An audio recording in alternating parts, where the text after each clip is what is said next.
Mis amados hermanos,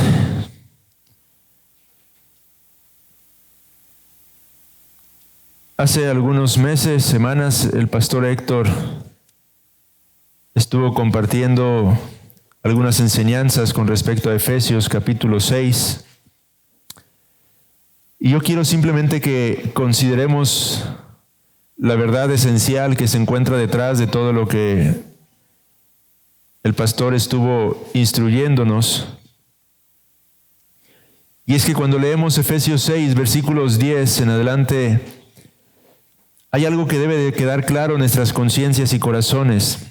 El apóstol dice ahí: por lo demás, hermanos míos, fortaleceos en el Señor y en el poder de su fuerza. Vestíos de toda la armadura de Dios para que podáis estar firmes contra las acechanzas del diablo. Porque no tenemos lucha contra sangre y carne, sino contra principados, contra potestades, contra los gobernadores de las tinieblas de este siglo, contra huestes espirituales de maldad en las regiones celestes. Por tanto, dice el apóstol, tomad toda la armadura de Dios para que podáis resistir en el día malo y, habiendo acabado todo, estar firmes. ¿Qué es la verdad esencial detrás de este texto, hermanos? ¿Qué es la verdad que deberíamos de considerar día tras día, siempre que nos levantamos, siempre que avanzamos en el transcurso de nuestro día y aún cuando nos acostamos por la noche?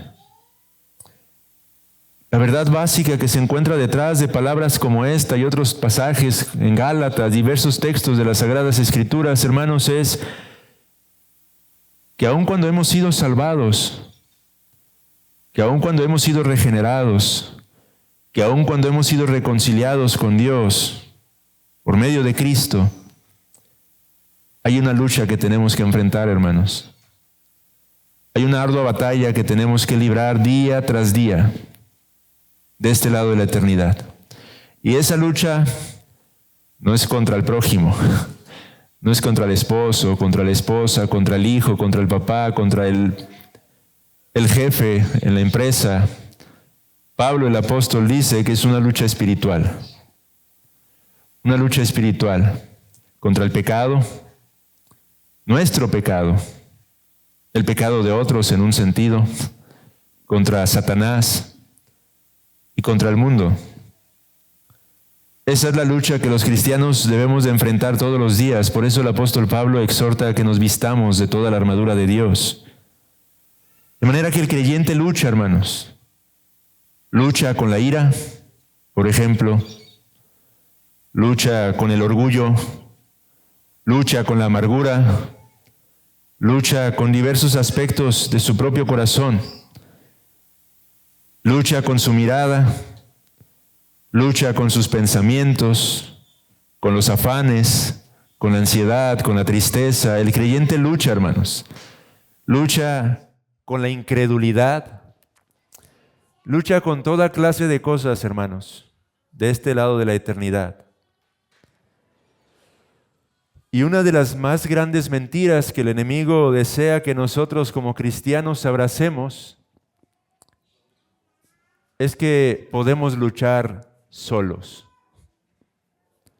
que podemos luchar de forma aislada, que podemos pelear por nuestra propia cuenta, hermanos. Eso no es verdad según las Sagradas Escrituras, hermanos. El cristiano es llamado a luchar, sí, pero es llamado a luchar como parte de un gran ejército. Es llamado a luchar junto con sus hermanos en Cristo, hombro a hombro, caminando con otros hermanos, a fin de poder ser alentados y alentar a otros en medio de esa lucha, hermanos.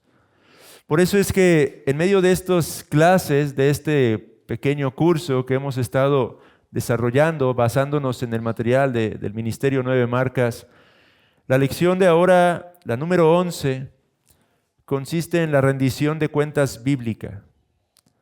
La importancia de la rendición de cuentas unos con otros, hermanos. El discipulado, hemos dicho, tenemos que entenderlo como un aspecto de la vida cristiana, hermanos. No simplemente como programas formales, establecidos, estructurados, en los que se enseña algún tipo de doctrina en particular, sino que es parte de nuestra vida, o debería ser parte de nuestra vida.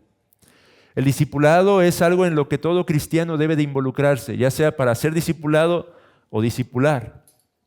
Que en última instancia, cuando discipulamos, estamos siendo discipulados, hermanos.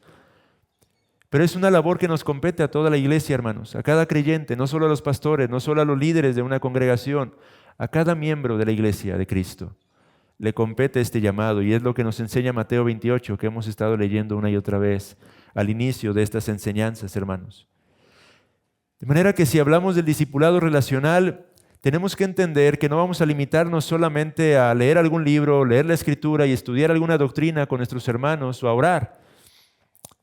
Tenemos que aprender a cultivar una relación, una comunión, una amistad con esos hermanos. Por eso es que la otra lección abordamos el tema del sufrimiento, cómo ayudar a nuestros hermanos a quienes estamos ayudando a crecer en medio del sufrimiento, o cómo los ayudamos a anticiparse antes de que el sufrimiento llegue a las puertas de nuestras vidas, hermanos. Bueno, hoy también queremos considerar la importancia de rendirnos cuentas unos a otros a fin de poder pelear contra el pecado.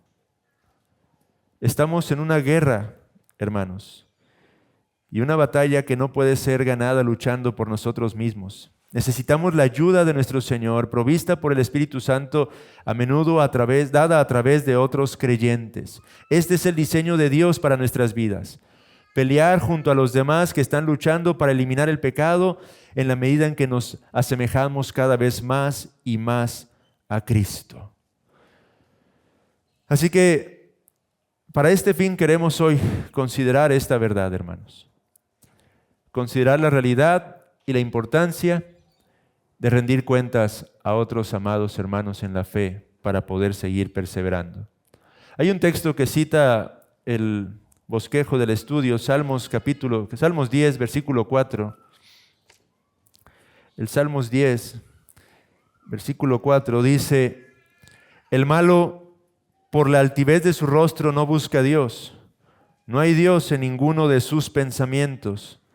¿Qué nos enseña como principio este salmo? Este salmo está hablando de la iniquidad, de la impiedad, de aquellos que se apartan de Cristo, de aquellos que rechazan la fe, pero obtenemos un principio aquí.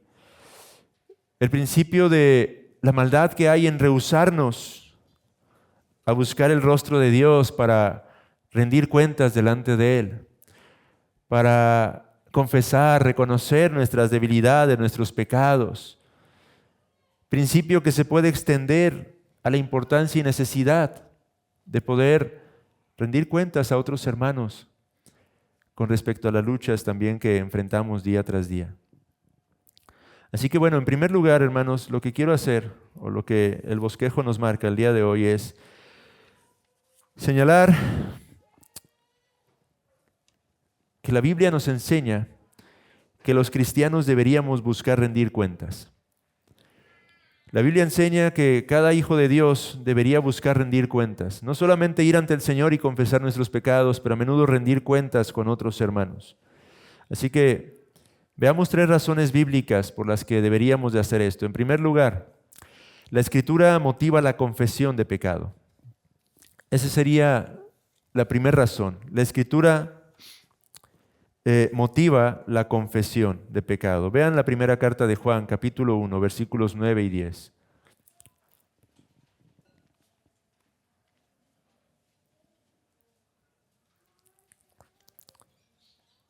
Dice el pasaje allí: si confesamos nuestros pecados, Él es fiel y justo para perdonar nuestros pecados y limpiarnos de toda maldad. Si decimos que no hemos pecado, le hacemos a Él mentiroso y su palabra no está en nosotros. La confesión de nuestros pecados, hermanos, ante el Señor es un medio de gracia, es una forma en la que el Señor obra en nuestras vidas, es útil, alivia nuestra carga, la carga de nuestra culpa, nuestra vergüenza. Cuando vamos ante la presencia del Señor, recordando lo que tenemos ahora en Cristo Jesús, podemos tener la libertad para ir y reconocer nuestras transgresiones delante de su trono de gracia, hermanos.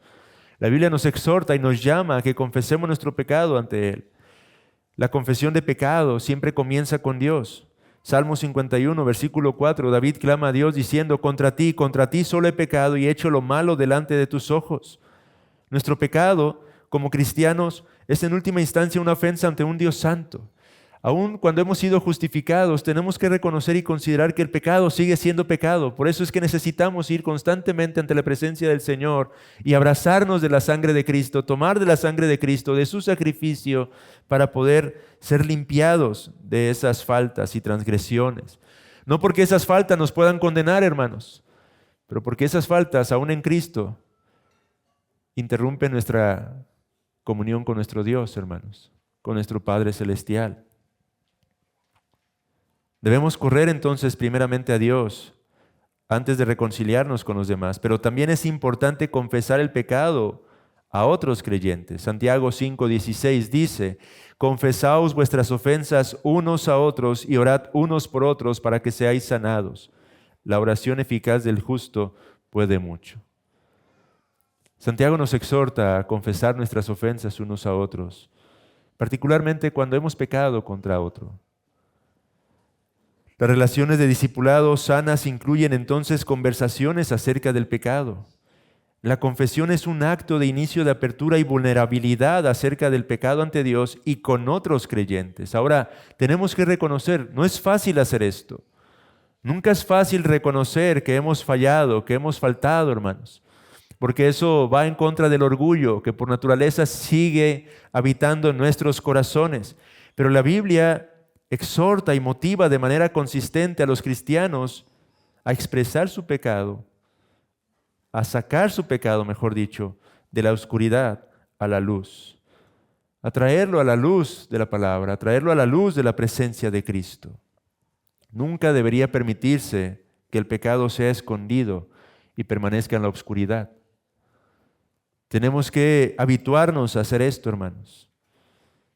Traer el pecado a la luz significa exponerlo ante Dios y ante otros. Vean, por ejemplo, Efesios capítulo 5.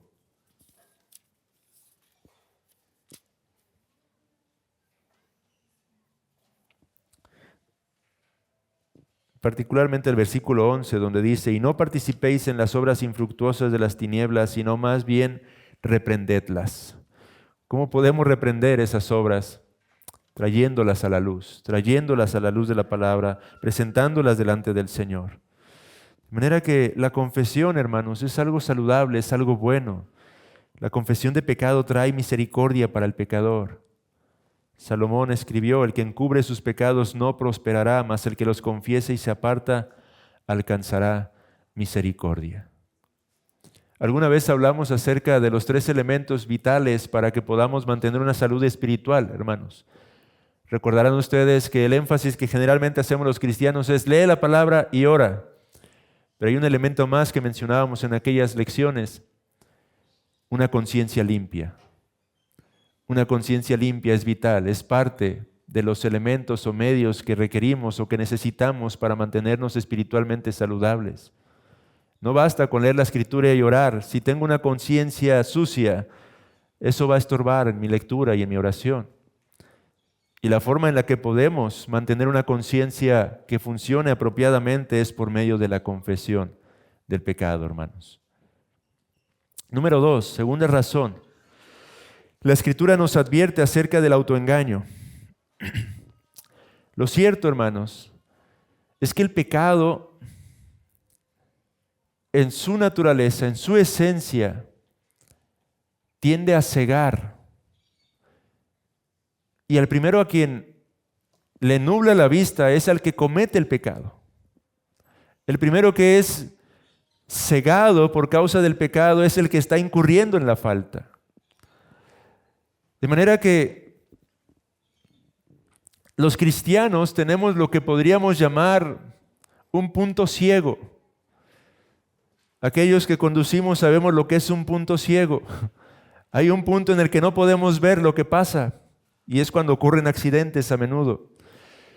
Nosotros tenemos un punto ciego en un sentido. A menudo podemos vivir en la ignorancia con respecto a ciertos pecados en nuestras propias vidas. Podemos ser ciegos a ciertos pecados en nuestras propias vidas. El pecado a menudo puede hacernos estar engañados acerca de la profundidad y amplitud de ciertos problemas en nuestras propias vidas. El autor de la carta a los Hebreos escribe en Hebreos 3, versículos 12 y 13, mirad, hermanos, que no haya en ninguno de vosotros corazón malo de incredulidad para apartarse del Dios vivo. Antes exhortaos los unos a los otros cada día, entre tanto que se dice hoy, para que ninguno de vosotros se endurezca por el engaño del pecado. El autor habla de la importancia de llamarnos la atención. El autor habla de la importancia de la exhortación mutua. ¿Para qué? Para que ninguno de nosotros termine endureciéndose en su pecado. ¿Por qué? Porque el pecado nos engaña, hermanos. Esa es la realidad.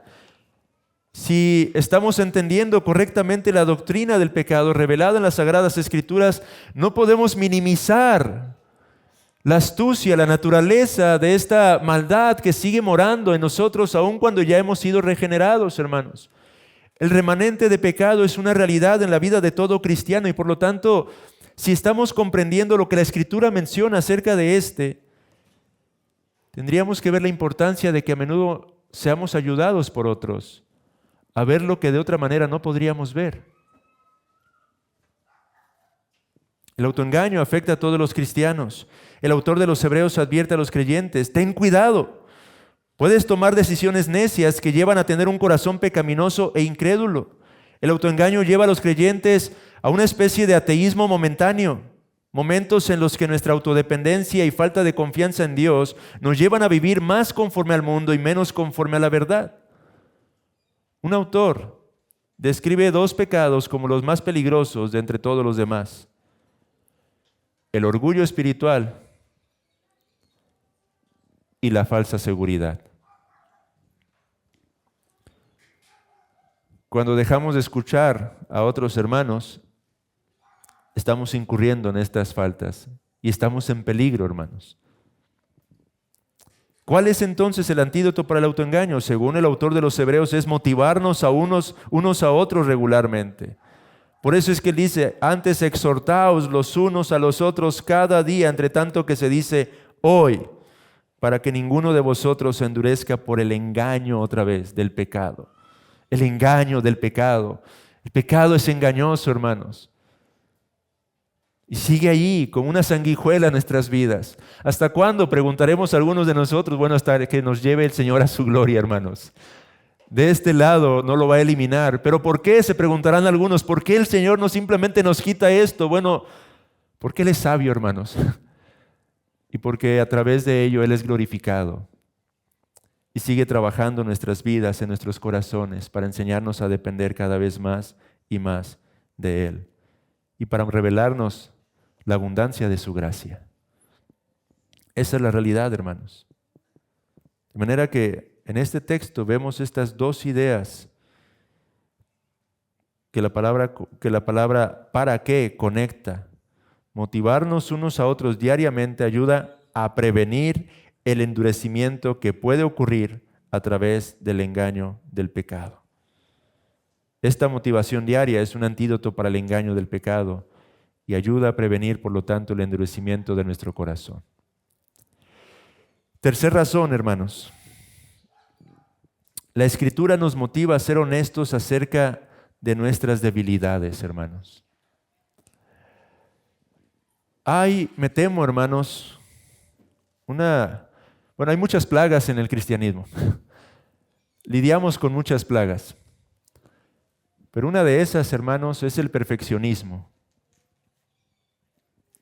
Estudiando algunas cosas acerca de la necesidad de la gracia en la vida del cristiano, a través de diversos pasajes, un predicador hablaba acerca del perfeccionismo como uno de los principales problemas, por ejemplo, en el ámbito del matrimonio.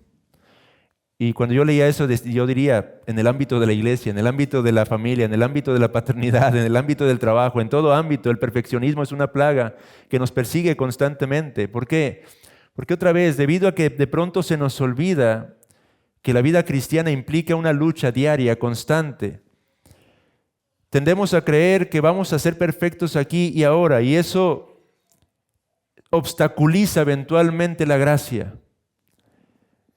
Y nos lleva incluso a retraernos y a no ser capaces de confesar a menudo nuestras propias debilidades. ¿Qué van a decir los demás de mí? ¿Qué van a pensar acerca de mí? Si yo les expreso, les expongo que lucho con esto, que estoy batallando en esta área de mi vida. Y tendemos a pensar así porque ese perfeccionismo se infiltra y nos hace creer, es que seguramente los demás no batallan como yo batallo, quizás soy el único. Y comenzamos a pensar que los demás son perfectos y eventualmente cuando los otros, creyendo nosotros que son perfectos, nos ofenden o cometen algún pecado, lo exageramos aún más. Esas falsas expectativas vienen a nuestra vida, a nuestro corazón, y entonces la ofensa la tomamos aún más grande. ¿Cómo es posible que este hermano me habló de esta manera? ¿Cómo es posible que hay este pecado en este hermano de pronto? ¿Por qué? Porque otra vez el perfeccionismo como una plaga se ha ido infiltrando en las conciencias y en los corazones de la cristiandad, haciéndonos creer que ahora estamos perfectos en Cristo. Y obstaculizamos así la gracia, hermanos. Lo cierto, hermanos, es que todos tenemos debilidades y muchas. Todos estamos luchando con diversos pecados. La lucha de Efesios no se limita a mí en lo personal, se limita a todos los que estamos aquí congregados el día de hoy. A cada uno de ustedes y en mi propia vida, hermanos. Por eso Pablo está exhortando, tomemos toda la armadura de Dios para que podamos resistir, para que podamos enfrentar esa batalla. Sí, algunos batallan con ciertos pecados en particular y otros con otros pecados en particular, pero en alguna medida todos estamos batallando con el pecado. Segunda de Corintios 12:9. El apóstol Pablo está en medio de una larga sección en este punto, en la segunda carta a los Corintios, donde está defendiendo su apostolado contra los falsos apóstoles que están invadiendo la iglesia. En el capítulo 11, él habla acerca de jactarse y dice, puesto que muchos se glorían según la carne, también yo me gloriaré. Si es necesario gloriarse, me gloriaré en lo que es de mi debilidad. A diferencia de la carne que se jacta de su fortaleza, Pablo quiere enfocarnos en la debilidad. ¿Por qué? Porque sabe que Dios trabaja a través de nuestra propia debilidad, hermanos.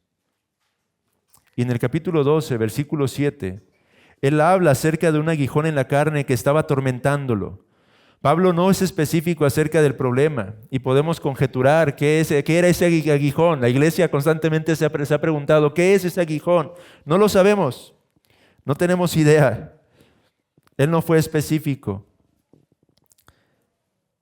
Pero cualquiera que fuera el problema, Pablo ruega a Dios que le sea quitado. Y en respuesta, el Señor le dice, bástate mi gracia, porque mi poder se perfecciona en la debilidad. En lugar de quitarle ese aguijón, Dios provee gracia para que Pablo pueda soportar la prueba. De manera que vemos que el poder de Dios es manifestado a través de la debilidad del apóstol. Y la respuesta de Pablo entonces, versículos 9 y 10, segunda de Corintios 12 es, por tanto, de buena gana me gloriaré más bien en mis debilidades para que repose sobre mí el poder de Cristo, por lo cual, por amor a Cristo, me gozo en las debilidades, en afrentas, en necesidades, en persecuciones, en angustias, porque cuando soy débil entonces soy fuerte. Pablo se jacta entonces de su debilidad, porque es en su debilidad que el poder de Cristo se hace manifiesto, hermanos. Se hace palpable, se hace evidente. Mientras Dios provee gracia para pasar por una prueba, nos damos cuenta de lo que realmente es la fortaleza. Contrario al pensamiento del mundo, donde una fortaleza es considerada la fortaleza y donde una debilidad es considerada una mera debilidad, podemos ver a Dios manifestar su poder en medio de nuestra propia debilidad. Por tanto, de manera muy apropiada, Pablo concluye diciendo, cuando soy débil, es que yo soy fuerte. Entonces, la Escritura, hermanos, nos revela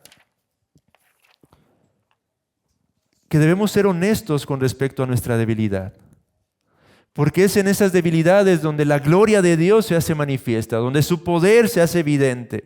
La pregunta es, ¿cómo ve usted, amado hermano, su propia debilidad? ¿Lo ve como una mera fuente de vergüenza o como un motivo para jactarse como Pablo lo hizo por causa del poder de Cristo. Contrario al mundo que nos enseña a reflejar confianza y jactancia en nuestras propias fortalezas, Pablo nos está exhortando a nosotros, los cristianos, a ser honestos acerca de nuestra debilidad, porque es en nuestra debilidad que Dios manifiesta su fortaleza, su poder.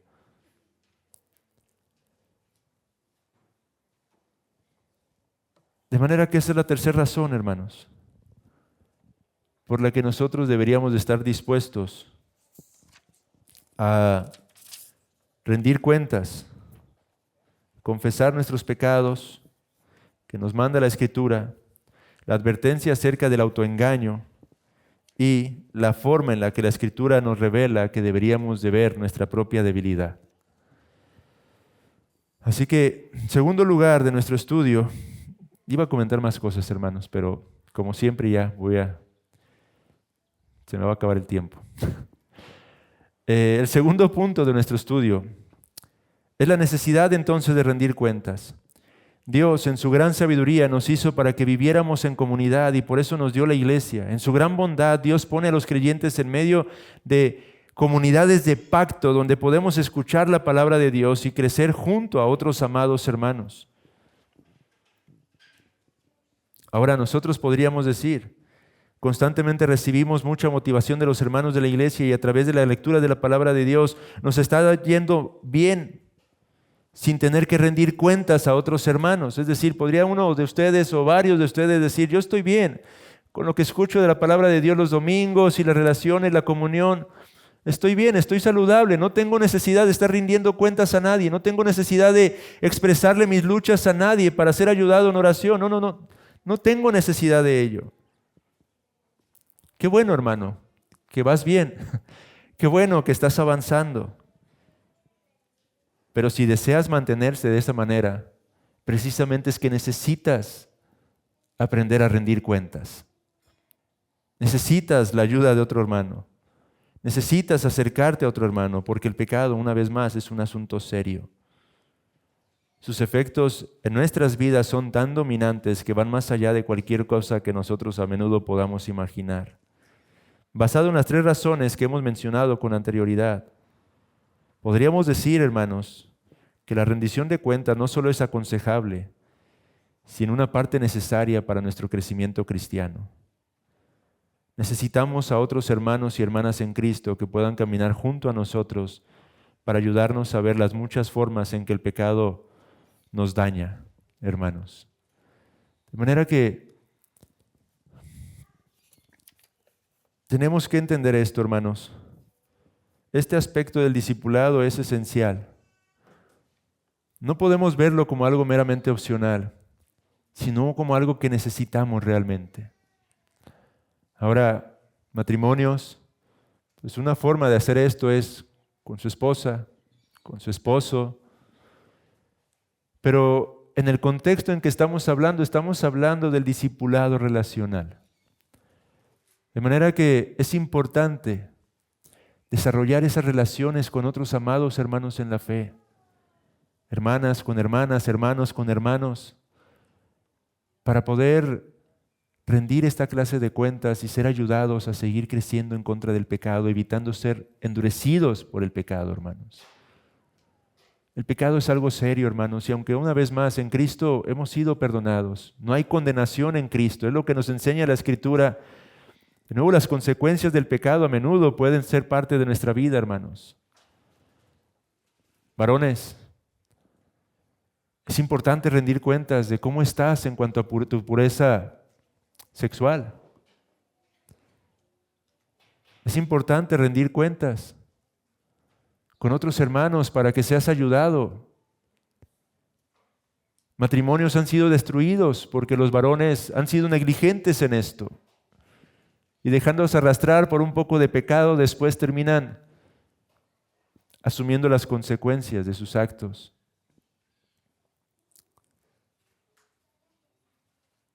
Necesitamos aprender a rendirnos cuentas unos a otros. Y esto no significa, hermanos, que tienes que ir y hablar con todos los hermanos de la iglesia acerca de tus luchas. Una vez más, estamos hablando del contexto del discipulado relacional. Acércate a un hermano, acércate a una hermana. Si ya están aplicando, y espero que así sea, algunos de ustedes, esto del discipulado, bueno, si hermano, alguien se ha acercado a discipular, te ha empezado a trabajar contigo en algo, rinde cuentas a ese hermano.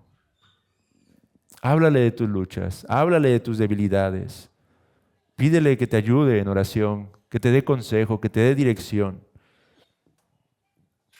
Así que esta es la lección. Hay algunos aspectos prácticos, pero se ha acabado el tiempo. Los voy a mencionar la próxima ocasión, junto con la última lección que tendríamos, hermanos. Pero vamos a pausar aquí. Sin embargo, debemos de considerar que sí hay aspectos prácticos para poder aprender a rendir cuentas unos con otros. Déjenlos menciono simplemente de manera breve. Aprendamos a hacer buenas preguntas a nuestros hermanos. Perdamos el temor a confrontar. Seamos honestos. Seamos vulnerables. Tengamos gracia. Seamos humildes. Aprendamos a exhortar bíblicamente. Aprendamos a estar disponibles continuamente para nuestros hermanos. Y enfoquémonos en la palabra del Señor. Son algunas recomendaciones prácticas que veremos a detalle en la próxima ocasión, hermanos. Por lo pronto, consideremos este elemento fundamental del discipulado relacional que hemos estado estudiando, hermanos. Y una vez más, que el Señor nos ayude como iglesia, hermanos, para que cada uno podamos entender nuestra responsabilidad y labor como piedras vivas que somos de este edificio espiritual, hermanos. La iglesia crece no solamente o meramente por la labor del pastor. La iglesia crece por la obediencia particular de cada uno de sus miembros a hacer lo que el Señor ha demandado de ellos en el día a día, amando a sus hermanos, edificando a sus hermanos, cargándose con sus hermanos. Así es como crece la iglesia, hermanos. Cada miembro de esta iglesia local es una piedra viva, hermanos. Tiene un llamado, tiene una responsabilidad en este contexto, en este ámbito, hermanos. Quiera el Señor por su Espíritu hablar a nuestros corazones y despertarnos una vez más a esta necesidad que como iglesia tenemos, hermanos. Que podamos seguir creciendo en todo esto para que Cristo sea glorificado, hermanos. Hagamos una sencilla oración para concluir.